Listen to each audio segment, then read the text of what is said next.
এবার নজর রাখবো ঘাটাল মাস্টার প্ল্যান নিয়ে আশ্বাস মুখ্যমন্ত্রীর। ঘাটাল মাস্টার প্ল্যান করা হবে, দেবের অনুরোধ, আর সেই অনুরোধেই কথা দিলেন শুভেন্দু অধিকারী। শুভেন্দু অধিকারী কথা দিলেন যে ঘাটাল মাস্টার প্ল্যান হবে, আশ্বাস দিলেন মুখ্যমন্ত্রী ঘাটাল মাস্টার প্ল্যান করা হবে।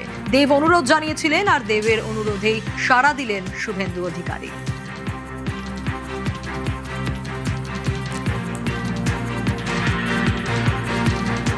সবাই ইউনাইটেড হয়ে গেছে ডেভেলপমেন্টের পক্ষে, যারা ডেভেলপমেন্টের বাইরে থাকবে তারা বিচ্ছিন্ন হয়ে যাবে। আমি তো বলছি ঘাটালের এমপি তিনি একটা কথাই বলেছেন যে ঘাটাল মাস্টার প্ল্যান আমার কমিটমেন্ট ছিল। আমি ওনাকে বলেছি যে ঘাটাল মাস্টার প্ল্যান ইলেকশনে আমাদেরও কমিটমেন্ট ছিল। ঘাটাল দাসপুর সব সিট আমরা জিতেছি, আমরা ওটা করব। এখানে ক্রেডিট ডিসক্রেডিট কে কার ক্রেডিট হবে সেটা বড় কথা না। উনি প্রো ডেভেলপমেন্ট কথা বলেছেন, অন্য যারাও ছিলেন অপোজিশনে তারাও প্রো ডেভেলপমেন্টের কথা বলেছেন। আর মুখ্যমন্ত্রীর কাজই হচ্ছে ডেভেলপমেন্টের কাজটাকে ঠিকঠাক করে করা। ভোটের সময় রাজনীতি করব, তর্ক বিতর্ক হবে, আলোচনা সমালোচনা হবে, সারা বছর বিকাশের কাজ করব, উন্নয়নের কাজ করব।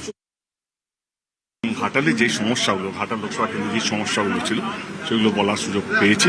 এবং এটা নয়, সত্যি আমি এটা বলতে কোনোদিনও পারবো না কি আমি আগে সুযোগ পেতাম না। অফকোর্স আমি আগেও সুযোগ পেতাম এবং এখনও সুযোগ পেয়েছি।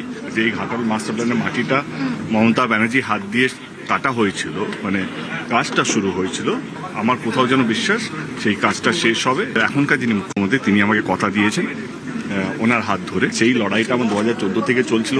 দিদি কথা দিয়ে কথা রেখেওছেন। আমরা সবাই দেখেছি যে 500 কোটি টাকা বরাদ্দ হয়েছিল, কিন্তু এবারে ম্যান্ডেটটা একদম অন্যরকম এসছে, নতুন মুখ্যমন্ত্রী এসছে। উনি সবাই সামনে বললেন কি ঘাটাল মাস্টার প্ল্যানটা এই সরকার সেটা কমপ্লিট করবে, যেটা শুরু হয়েছিল আগে সরকার হাত ধরে।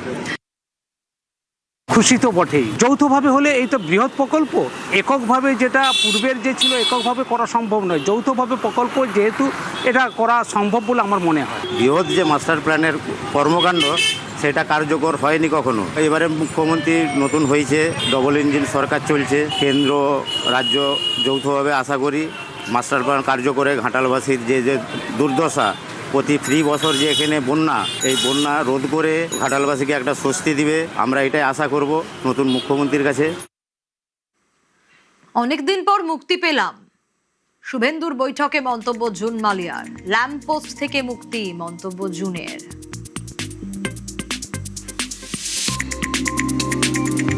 প্রশাসনিক বৈঠক শেষ, মুখ্যমন্ত্রী জানালেন যে এক সাংসদ উচ্ছ্বাস প্রকাশ করেছে, মুক্তির স্বাদ পেয়েছেন জুন মালিয়া। তিনি বললেন যে ঘাটাল মাস্টার প্ল্যানের কথা বলেছেন, তিনি কথা দিয়েছেন, এটা দরকার। আজকের বৈঠক কিরকম?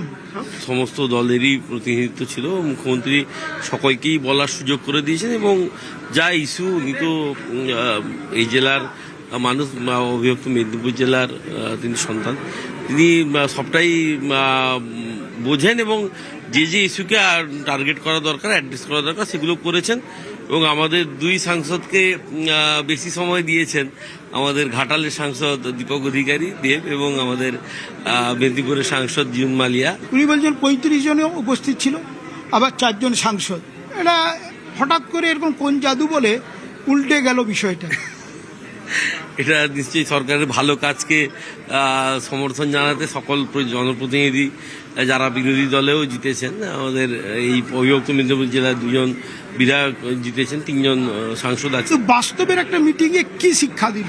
না, যেটা বাস্তব ধর্মী, যে কোনো রকম এখানে আকাশ কুসুম কোনো গল্প নেই, আকাশ কুসুম কোনো পরিকল্পনা নেই। জমিতে দাঁড়িয়ে যা কাজ অ্যাডমিনিস্ট্রেশনের করা দরকার, যেদিকে নজর দেওয়া দরকার তার উপরই মুখ্যমন্ত্রী গুরুত্ব আরোপ করেছেন। সর্বোচ্চ গুরুত্ব দিয়েছেন প্রশাসন, আইন শৃঙ্খলা, নারীদের নিরাপত্তা এবং স্বাস্থ্যের ওপরে। সবটাই কিন্তু পজিটিভ, বাস্তবিক এবং যা এলাকার উন্নয়নকে সহযোগিতা করবে বলেই দাবি করছেন সৌমেন্দু অধিকারী। কোলাঘাট থেকে ক্যামেরায় পিন্টু সরকারের সঙ্গে সুজিত ভৌমিক, নিউজ 18 বাংলা। বিরোধীদের কথা বেশি করে শুনেছেন মুখ্যমন্ত্রী, শুভেন্দুর প্রশংসায় শিউলি সাহা।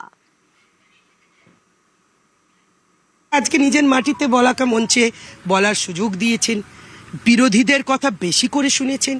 তিনি একটা দৃষ্টান্ত স্থাপন করেছেন যে বিরোধী এবং দলীয় সব বিধায়ক আমার কাছে সমান। মুখ্যমন্ত্রী বললেন কেশপুরে একটু মারপিট গন্ডগোল হচ্ছে, এটা দেখে নিতে হবে, আর কোথাও এরম হচ্ছে না। এটা আমায় বলতে হয়নি, উনিই বললেন। এবং আমি যখন আমাদের দিদির কাছে উঠে দাঁড়িয়ে সলিউশন চাইছি, তখন তিনি আমাকে বললেন বসো, তুমি এমএলএ, তুমি করে নাও এটা। এই হচ্ছে পার্থক্য। তো তিনি বললেন যে ওটা নিশ্চিত দেখবেন, আমি আশা রাখি। এবং ডেভেলপমেন্টের কাজে আজকে তো আমার কলেজটা প্রায় স্যাংশনই দিয়ে দিয়েছেন, যা আজকে 15 বছর ধরে করতে পারিনি। এমএলএ এমপি হয়ে যদি মানুষের কাজ করতে পারলাম না, আমার ল্যাড গিয়ে পড়ে থাকলো, স্যাংশন হলো না, তাতে লাভটা কি? যেটা বিগত দিনে হচ্ছে, হওয়া উচিত নয়।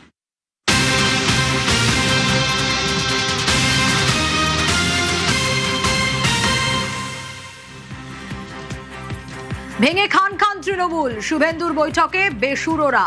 প্রশাসনিক বৈঠকে 2 তৃণমূল সাংসদ, সংসদে আলাদা ব্লক চেয়ে স্পিকারকে চিঠিও। স্পিকারকে 20 সাংসদের সই করা চিঠি, তৃণমূলের ভাঙনে কটাক্ষ অধীর রঞ্জন চৌধুরীর।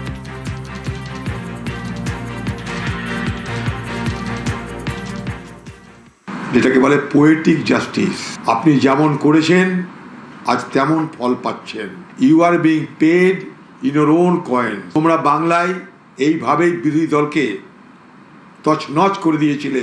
আমাদের নির্বাচিত মিউনিসিপ্যালিটি, নির্বাচিত জেলা পরিষদ একটার পর একটা ধ্বংস করে দিয়ে জবরদস্তি পুলিশ প্রশাসন মস্তানকে ব্যবহার করে তোমরা নিজেদের দলে সামিল করেছিলে। এটা প্রমাণ হয়ে গেল যে অন্যায় পাপ দীর্ঘদিন স্থায়ী হতে পারে না।